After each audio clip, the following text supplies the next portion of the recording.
So lesson 8, we're going to talk about identity and account management controls. What things are we putting in place in order to uh, administer the type of usernames, identities that we give in our objects, and then how do we actually manage the accounts once they're set up and running. So when we're jumping in identity access management, there's a bunch of controls we can put in place in order to help us be more secure when we're giving access to people, and also just kind of validating their authorization. So we can use certain things like certificates and smart cards. A lot of certificates you'll see used is when it comes to public key cryptography. We can also use tokens, and tokens will give us this type of validation that this person is who we say they are, because we may have given them a username and password, but we also gave them a token to we assigned them a token to actually validate the username and password. So we can use those things. We can also use identity providers such as Federated Identity Management, where if I log into one web page, then automatically another web page may accept me because of our by me knowing a mutual party. So a lot of times what you want to think about is when you can go to a certain website and they say, hey, if you have a Google account, then log in with your Google account. You won't have to set one up. We'll automatically trust the fact that you have a Google account in order to create this account with us. And from here on out, whenever you create that account, you can use your Google account or Gmail account to actually log into that website. So when bringing on new individuals, you need to make sure that you have an onboarding process as well as an offboarding process. Onboarding meaning we have a checklist, or we make sure that we have everything in process, that once you come through our doors, we know exactly what information to give you and what not to give you. More importantly, we know how to create your account. We know how to give you permissions to where you can print to certain printers, be able to share files within your first day, and you're not sharing out of your scope of the things that you need to do in your work day. So we want to make sure that HR has the proper policies, making sure IT has their proper policies as well, and that everyone that we bring on, that it's a almost a cookie cutter type deal to where everyone has the same process. Also, we want to make sure that we do the opposite whenever we let someone go. Someone gets fired or quits, or God forbid passes on. We want to make sure that we have a offboarding process as well, making sure that we take away permissions, we take away cell phones, any kind of tablets that they may have, laptops, tokens, anything that we have given them. We need to make sure we get that stuff back. And we also want to make sure that there's a policy for that, as well as a checklist for that, making sure that, hey, once John is terminated from this job, the proper personnel is aware, not only just the security to make sure that they are escorted off the premises, but to make sure that the proper personnel is in IT knows that this person is gone, so we can disable his account or her account. We also want to make sure that in the onboarding process, or in the interview process, that we might want them to sign an NDA. Maybe the job that we're bringing them on for, we need to tell them trade secrets or important information that makes us unique in our field. And so in order to give them that information, maybe we want them to sign a non-disclosure agreement saying that you won't talk to anybody else if you're not selected for this job. So just making sure that we have all these things in plan to take a new personnel, as well as to offload someone. So now that we got our personnel into the office, we need to make sure that we have policies in place for them to follow on a day-to-day basis. We may need to make sure that we have separation of duties in place, making sure that they're not just have to do everything, that we have managers in place in order for them to do certain tasks that should be taken away from them. So to give a good example on that is that if a bank teller has the permissions to print a check, then they should not have the permissions to cash the same check. They should have to go to their manager or floor manager or whoever in order to cash that check. That should be a separation of the duty. Now, we have least privilege, and we want to make sure that we give them only the enough permissions for them to do their job on a day-to-day task. We don't want to load them with permissions in order to see every file that's here on the directory. We want to make sure that we only give them enough permissions in order to see what they need to see. And this is needed because if they're compromised with their account and a hacker gets into their account, then we don't have to worry about them seeing more than what they're actually able to see. They can see only what Bob can see in the mailroom, and he doesn't have access to the marketing department. So make sure that we have least privilege entailed on our accounts. We also want to make sure that we have job rotation. So kind of going with the separation of duties, job rotation is not having you do the same job year in and year out, or even if we want to rotate the functions that you may do quarterly throughout that year, right? So in order to do that, we're just going to make sure that our training process is up to par, because a lot of us, the reason why we probably stay in one spot is because we can't actually train you in another spot, right? But if we can rotate you out, then we can have you doing something totally different every quarter. Therefore, if you were, let's say, you were sneaking money out from one account to your account every month, you were just sneaking that money out, and then we rotate the jobs. Now you're not able to have access to those accounts, and we get Susie to come in and do your job.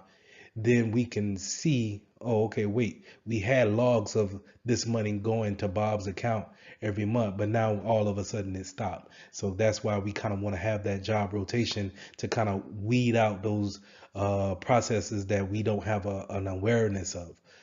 So we want to make sure that we have that job rotation. We also want to make sure that we have a mandatory vacation too, just to kind of, piggyback on that job rotation. Let's say if we can't rotate jobs, we can have mandatory vacations where we tell you to go home for 2 weeks and see if anything arises, any kind of different processes comes up, and now all of a sudden we found out that this was going on while you were over it. So now we can ask those questions and get those things ironed out, or we could take the appropriate actions. So, like I said, HR needs to have those onboarding processes, but we also, like I said, to have those offboarding processes, making sure that we get everything back. We want to get our laptops back, phones. We give out phones, but make sure we take them back. Make sure we change the phone number. And we just don't give the same phone number back to the new guy or the new girl that's coming onto the job, right? Making sure that we take back tokens, bank credit cards. I'm sorry, not bank credit cards, but business credit cards, just in case, you had someone that was traveling, and sometimes you forget to get those type of items back, USBs, USB thumb drives. And these are things that we accumulate over our time, our tenure at our business, and we just accumulate all this business assets, and we just don't. We sometimes a breakup, or let's say if I'm really mad and I quit the job, then do I have a policy in place to say, hey, Lee's not gonna come up to the business to give back the stuff. Can we remote wipe the cell phone that he kept? Can we remote wipe the laptop that he kept? What information was on that laptop? Can we shut it down in any other way? Because I may not get that back. Let's say if you have an employee suddenly pass on, then how do you go about respecting the family but also protecting the business at the same time? What is the process on that? So we want to make sure that we have all those policies ironed out, and making sure that we have just as a robust onboarding processes, that we have a offboarding processes that just as robust to keep the business safe, keep it moving forward, but at the same time getting back what assets you may have given out to that employee. So when creating accounts, we want to make sure that we have privileges limited to what a user can do at their job and nothing more, right? But we also want to make sure that we put in different policies like password policies, and we also want to make sure that they don't have permissions to change any kind of system configurations. To give an example is that once I give Bob the credentials to log into a computer at work, do I really want him to add his own printer or his own device at on his login account? So we want to make sure that we don't give them any kind of system configuration rights, and have, unless it's part of their job to do so. So if we have Susan who's just got added onto the IT team, then she needs to have a privilege account in order to allow those type of changes to happen. Whenever we have guest accounts for our third party vendors that come in, we need to make sure that they have an anonymous log on, something that we're going to throw away as soon as they're done with whatever business that they're bringing on to the company. So we want to make sure that we really limited their accounts to only the things that they need, and that's pretty much just internet access, but we want to make sure that we lock down those type of accounts. So we touched on group-based policies just a tad bit whenever I was talking about we create a group. Let's say we create a group for marketing, the marketing team, and we want to make sure that they can go to their marketing printer. They can talk to each other all within the department just fine. They can share files with each other. They can look at the files that each other has made, and we want to make sure that policies for that group accounts for everyone that's in that group. So if we can create a group in Active Directory with a certain amount of policies for a particular group, and we know how their business and their operations work, we can limit their permissions only to their job needs. And so whenever we have someone come on to the organization or leave the organization, only thing we have to do is really just take them out of the group, and or put them into a group in order to have those permissions or to take those permissions away. Now let's talk about admin accounts, super user accounts, root accounts. These are accounts that are pretty much can make any changes to the network. But as a security professional, you don't want to give someone super user account, or in the industry, sometimes we'll say a God account, to where there are the only ones that can make the changes. Now, I get it if the corporation or the company is very small and it's a handful of administrators, it may be an account that has a super user does all account.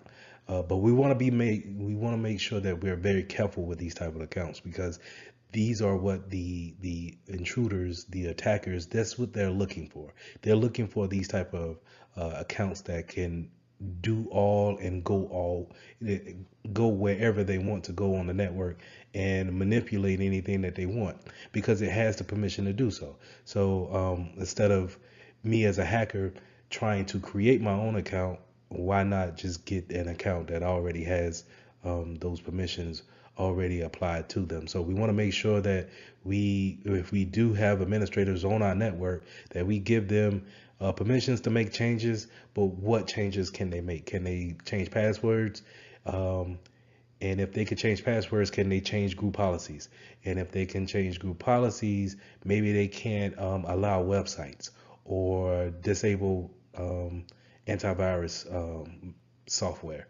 So we want to make sure that we give them permission, but not all the permissions. And we want to make sure that we understand how the business works, how accounts work, and that way we can delegate the permissions accordingly. Now, going along with those admin accounts, sometimes you will run across these service accounts, and a service account is kind of like this generic admin account that you may get with a product that you just bought or you just got out of the store. So, let's say if you just bought a router or an extender for your network, it may come with a service account, a generic admin account that has the permissions of a administrator. The thing to be aware about those type of accounts is that a lot of us do not understand where they're at. So the router in your house may have a service account actually stamped onto that physical router. So, whenever you can, just pause this video and go and look at your router and see if there's a service account linked to it. It may have a username of admin and the password of an admin. And if you would to plug in the web page for your device, you could use that credentials to get in and make the changes on your router. So we need to be aware that these service accounts are out there, and we need to make sure that we are able to get into those, change passwords, change the credentials, and maybe take some of the permissions away on those type of accounts, or make sure that we just at the least change the password on them. So this slide pretty much reiterates what I said in the previous slide with the generic accounts, and they're kind of like generic admin accounts. But we also have shared accounts that, let's say, in certain examples, would be kind of like if we're working in a bank and we need to print checks. Maybe we have a standalone machine that's off in the corner somewhere, and we're just using that as tellers to print checks. Well, instead of giving people permission for that, since it's a standalone machine, we may have a one login machine, login credentials for that machine. And then now it's shared among the 10 or 11, 12 people that's in that particular branch for that bank. And so we need to make sure that those credentials that's on those standalone machines that are shared accounts, we want to make sure that our users are very aware about the security of those accounts, and then making sure that we go in as administrators on that account. And then, like I said, kind of trimming it down, trimming the permissions down to where it can only do but so much damage. Now, when you're building out your accounts, you can get real granular on how much information you want to put in there. But from a security standpoint, how much information do you really want to put into your attributes when it comes to building your accounts?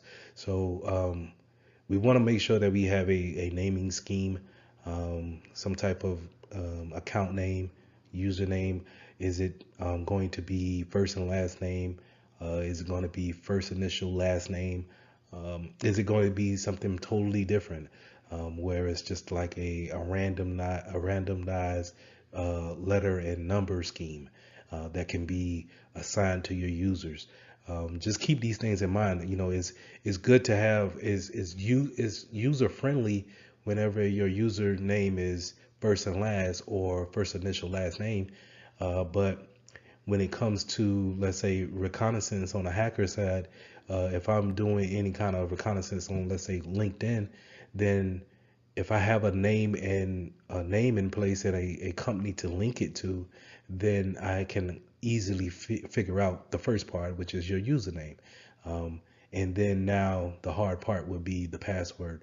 But if I had a random jumble of letters and numbers, then now you're making it much harder for the hacker to figure out usernames at least. Now, yes, it is kind of harder on your clients to remember something new, but you do run the risk of some clients or some users writing down their username and password. But I would rather go with having that than you're never going to change your name. You're never going to, the likelihood of you changing your name is low. So I would rather go that route versus of having something random for your username versus usernames being your name or initials. So we talked about the account password policies a little bit, and this is we want to make sure that we have a strong policy in place, and we have a rotating policy. And what I mean by rotating policy is meaning that our users change their passwords on a 3-month basis. From what I've seen is pretty much standard. We want to make sure that we have a length character of somewhere from between 8 to 14 characters. We want to make sure that it is complex, where we are using a combination of alphabets, numbers, special characters, things of that nature. Remember, whenever we make the character or the password longer, that is harder to brute force. So that's why, if you ever wonder why uh, it needs to have all of these contexts into a password, it's because the brute forcing technique takes a lot longer to actually put in, and different characters and different type of symbols when it comes to our passwords. So again, we also want to make sure that we change it every 3 months, or the more you change it, the better. But we also want to make sure that we don't have a reuse on our passwords. I've seen some places where they allow 10 password changes, and then they allow you to reuse after the 10th password change. But some places I've also been where you get no reuses, and really it shouldn't be um, any excuse for reuses. You should be able to take small phrases and encrypt it in a, not encrypted, that's the wrong word, but cipher different letters and symbols into a small phrase in order to create your new password.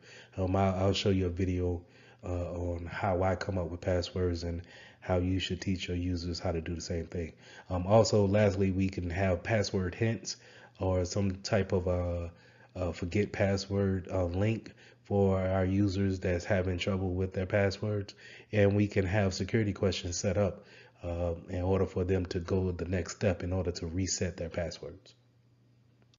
So, like I said earlier, I wanted to show you how I make my passwords and how I go about whenever I'm forced to change my passwords, or not really don't want to say forced, but it's good practice to change your passwords. I take a short statement like this: I love cookies, and then I'm going to go about putting my uppercase and lowercase in there, as well as just throwing some numbers in there along with my favorite dollar sign. So I replace my circles, I replace my O's with zeros, as well as threes are probably going to represent the E's. If I have any A's in there, that's going to be represented by 4. And then I use a symbol. I use let's say a star or a underscore. I might use a dollar sign. So I use all of these things just to kind of really start with my phrase, but just change letters out in order to make it more complex. And but I'm still following that same phrase, right? So whenever I'm typing in my password, I know that it's I love cookies, but I have it embedded in my brain that I'm replacing some vowels with the numbers. Now, along with those account attributes, you can have account restrictions, such as like a geo mapping or some type of network location to where you're having access to your network or not. So the first thing that pops up in my mind is kind of like a VPN. If someone is able to log in with their VPN, then they can have access. So that account is linked to the network, the internal network of the company.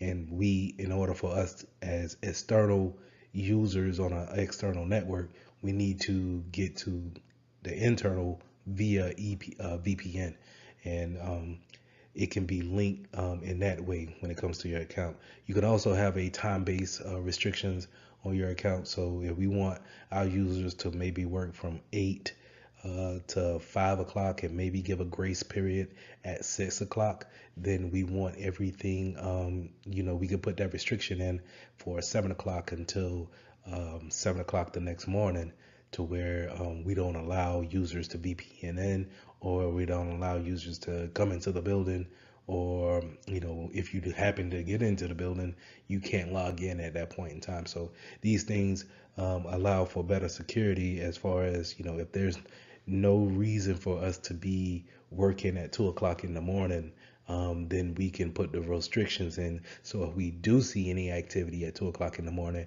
it raises a red flag. We can take the appropriate actions.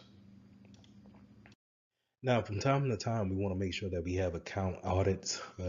Auditing is just checking behind the processes in place, the configurations that are in place. In this case, the accounts that have been put into place in the groups. What type of permissions did we put out there? Do we have the right permissions for the marketing team? Do we have the right permissions for our financial team? Do we need to take things away? What have we learned? And then are we doing it right? This is pretty much how a audit should work. And then it helps us to perform better, because we can always go back and say, hey, you know what? This is not allowing us to be more secure, and it's not allowing the business to move forward. So we can always have these audits to help us out, cleaning up what we already have in place. So let's talk about account lockouts and disablement of accounts. So we want to make sure that we have this type of a policy implemented into our organization for several reasons. You want to lock out, of course, someone when they get their account or password wrong, maybe after 5 times. A thing that you may or may not know is that after 30 minutes time waited after your fifth chance and a lockout, then your account is automatically unlocked. There is a configuration in there to where it stays locked, and then the only one that can unlock you is the IT team, or whoever is the administrator over the Active Directory. But we want to make sure that we are locking accounts out, and that we are disabling accounts that are not needed with the company anymore. We want to make sure that if Bob leaves the network, or I'm sorry, if Bob leaves the company, then we disable his account, not necessarily delete his account, but disable his account, in order for him to not use that same username and password, in order to, maybe go to an external login or network, and then get back into the business side of the network, log in with his old account that we never disabled, and then be able to pull or transfer files or what have you. So we want to make sure that we disable. The reason why I said we don't need to delete is because maybe we need to keep some files that he had. Maybe we need to search his account. Maybe it's a necessary duty that we go through his account and make sure that he didn't do anything malicious. So we want to make sure that that account is disabled, but not necessarily deleted. So in further classes, we'll go over how long we should keep certain documentations. So this is another attribute to what you want to do when it comes to disabling an account. So when bringing on individuals, making users onto our network, we can either have them grouped into certain groups, and then they have permissions and rights that way, or we can have based off the resources that they're going to be working with, or the ownership is going to determine what type of rights that they have. So when it comes to ownership, resource ownership, then we're going to talk about discretionary access control. That's hey, you work for me, so I'm going to say that you need to have access to these documents, and that's discretionary. On my discretionary, I'm going to give you access or request access. And then you have role based. Role based is more likely what you're going to see into the real world. You're going to be able to be lumped into a group. If you're working in the marketing department, then you will be lumped into the marketing group and get the policies and the permissions that the marketing group will receive. And the same thing goes for finance, HR, different departments that you may have in a 9 to 5 type of organization. So just to kind of go into ACLs. ACL stands for Access Control List, and this is where we pretty much we give people permission based on their role or group or time in the organization. We give them permission on what they can and cannot do when it comes to their username and the resources we have on the network. So maybe you cannot print to the printer that's on floor 15, but yet you can go and see whatever documents that we have in for the contracting group. So when creating different users, we want to make sure that we have different standards for those type of users, and we want to make sure that we don't give them more permissions that they actually need to do their job. A lot of times we can go ahead and just give someone all the assets in the world. Yes, it creates less work for us to actually come back and maybe dumb down those permissions. It creates less work that way, but from a security standpoint, if you're giving them that much access to different things on your network, then you're opening yourself up to a bigger risk of being attacked. But when developing ACLs, we not only just have role-based access controls, we can also have mandatory access controls, which is abbreviated for MAC.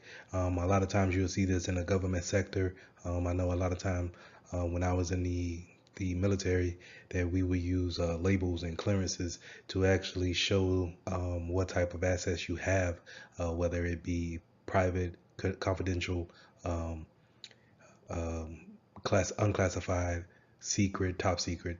So you'll see these type of things whenever you're um, studying for the exam. Just think whenever you're seeing labels or clearances, then you're probably talking about a mandatory access control. We also have attribute-based um, access control, which is a combination of the subject and the object. Where you're the actual subject and then the object you're trying to get to will be the printer on the 15th floor. So you can have those type of attributes determine what type of assets you have throughout the company. You can also have rule-based access controls, and this is where it's not determined by the users or the managers that's in the organization. It's determined by the system, and it's more of a stricter access, but a very secure access as well. So, and sometimes when authenticating to a certain site, you may have certain sites that trust each other on a federation level, and they say, "Hey, if you log into one, then we automatically trust you to coming in and accessing this account on our side." So a lot of times you'll see kind of like these inner workings together, and that's where you get OAuth and OpenID kind of connecting these accounts together on different sites. You see it when it comes to different websites as well as from a website down to a mobile app. So going back to our onboarding process, whenever we're bringing on new individuals to our network, we want to make sure that we put out different policies that they know the terms on which we allow certain behavior. A lot of times, everyone who's been hired on have probably signed an acceptable use policy, AUP, and that's pretty much laying out the guidelines of what are you allowed to do and what will not be tolerated at this organization. So we want to make sure that our policy strictly outlines everything that we are willing to allow on our network. You also want to make sure that in some cases you want to make sure that you have a rules of behavior when it comes to social media. Are you allowed to take pictures within the organization and then post them on social media? It's not necessarily how much you can post in your actual saying in a statement, but then if you're letting out secret information or confidential information in a post, then we need to have policies against that too. So just make sure that we outline these type of things are what kind of behavior we are willing to accept of our users. We also want to make sure that this is where we outline if they're going to bring in their own phone to use within the organization, or we're going to give them a phone. Um, you know, once they if they're going to bring into the organization their own phone and then put corporate emails on their phone, then technically that information is outside of the care of the organization. So how would they need to monitor that?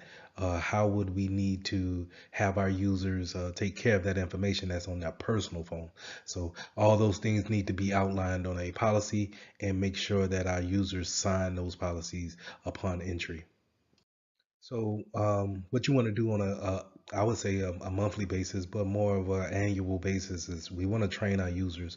We want to make sure that our users understand what we want to have them do within the organization, right? So kind of reiterating that acceptable use policy, we want to make sure we train our users on the different types of security policies that we have, what to do, how to handle data that's leaked out, or maybe before you actually make a mistake and sending out confidential information, what to do when you're faced with that adversity. So we want to make sure that they know what to do, how to react, and then the appropriate things to use, or appropriate things to say when it comes to divulging different type of data that's secret to the organization. Now, like I said, this training normally happens yearly, and we often have to sign off on it, saying to a governing body that we have taken the training.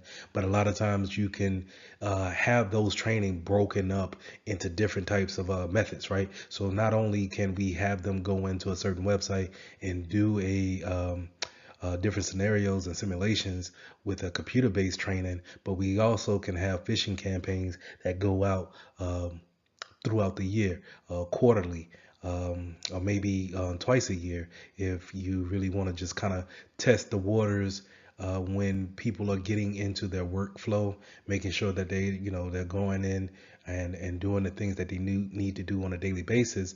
We might want to just throw a phishing campaign out on a quarterly basis, and making sure that they understand what a phishing email looks like, because sometimes when you get into that flow of just working, looking at emails become redundant. So you want to make sure you test your users to see if they're on their toes, and see exactly how a good phishing email looks and how to react to it. So the key points to remember when it comes to identity access management is that this is a baseline of when users come onto our network. What do we give them permissions to do? What do we give them permissions to see? And how do we manage that as they go through their tenure here at the business?